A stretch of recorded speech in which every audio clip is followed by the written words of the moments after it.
Playing Elden Ring has given me a lot of perspective on what this game is and just how delusional the audience really is. This is a very uninspired, just boring mid video game. There's nothing special about it. It's not better than other FromSoftware products. It's not better than other products in general. It is only worshipped the way it is because gamers in general really have nothing else to play. That's all there is to it. There's nothing like some remarkable secret about Elden Ring's success. That's the only reason why. And I've seen interviews from Miyazaki like expressing shock at how much the game is sold and how relevant it is, and I can totally see why. Like this game is not anything special. It has just become a fad. And eventually, like all fads, it is going to fall by the wayside.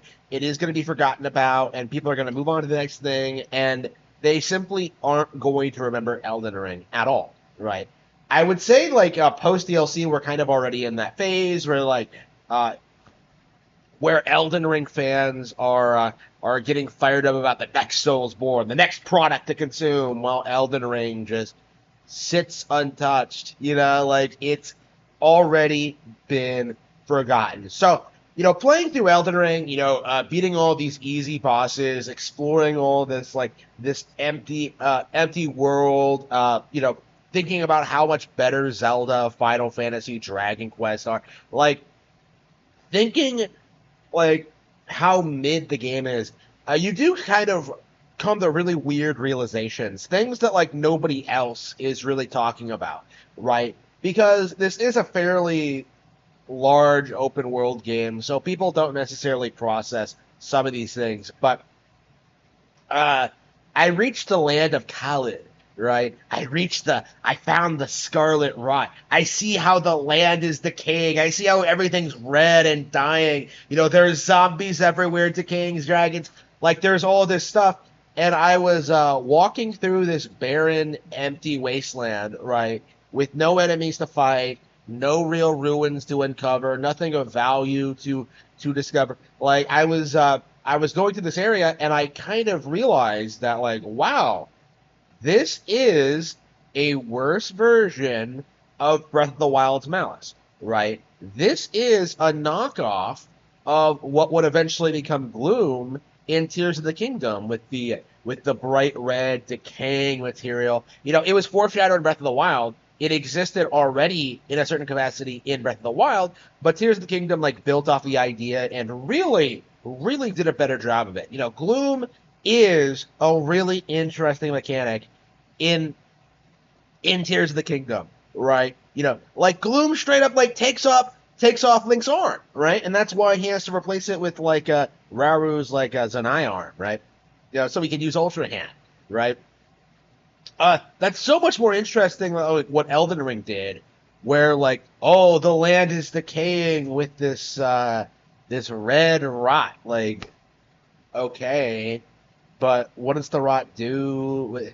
What? Why is it so threatening? Like, again, it's the concept seems to have been ripped, plagiarized straight from Zelda, right? Like you can make all the claims you want about like, actually the land is more decayed than it was in Tears of the Kingdom. Yeah, because the people in Tears of the Kingdom aren't incompetent, and they took measures to stop Gloom. They made measures to study Gloom. They took measures to stop Gloom from spreading, right? Like, meanwhile, everyone in Elden Ring is just sitting around with their thumbs up their ass, just being like, the problem is just gonna go away, or like, I think more likely, not even really acknowledging there's a problem to begin with, right? Like, again, this is the thing about FromSoftware games is that like they straight up rip things off from other games, regardless of whether or not it makes any sense, right? They have like a character called the Dung Eater, woo, clearly like a ripoff of the Dung Defender from Hollow Knight, right? But having a Dung Beetle as a boss makes sense in Hollow Knight, right? Because it is a bug, right? It fits the theme, it fits the setting. Like it's interesting, it's unique, it's fun. But in this game, like in this supposedly serious like fantasy action RPG, like seeing the Dung Eater, like even in the opening cutscene, that was like ridiculous. Like the deathbed companion, like okay, like it is unbelievable just how it is unbelievable just how uninspired this game really is. And this isn't the only thing about this that I've noticed. Obviously, like there's probably a lot more that just have completely slipped my mind. But again, like you can totally see that like Miyazaki was desperately trying to recapture the magic and feel of Breath of the Wild with its release, right? And it fell apart immediately upon the release of Tears of the Kingdom because nothing that Miyazaki could possibly come up with could have competed with the real thing. Elden Ring does not have as good as of combat as Zelda, right? When you compare the final boss of like Shadow of the Erdtree with Tears of the Kingdoms, like even the first boss, right? Tears of the Kingdom, you're like, well, the Wind Temple boss is the first boss I fought, right? When you're jumping like in the air, like flying like miles above the ground, like skydiving through these hoops, like shooting the boss with your arrows in midair, like it is such a compelling, exhilarating experience. It is so much fun, right? It's so unique. There's nothing else like it in any other game ever. It is a phenomenal experience, right? When you compare that to what Elden Ring does, where like all you have to do is level up your character properly and then just parry or dodge all of the attacks, right? Like iframes were really severely increased in Elden Ring.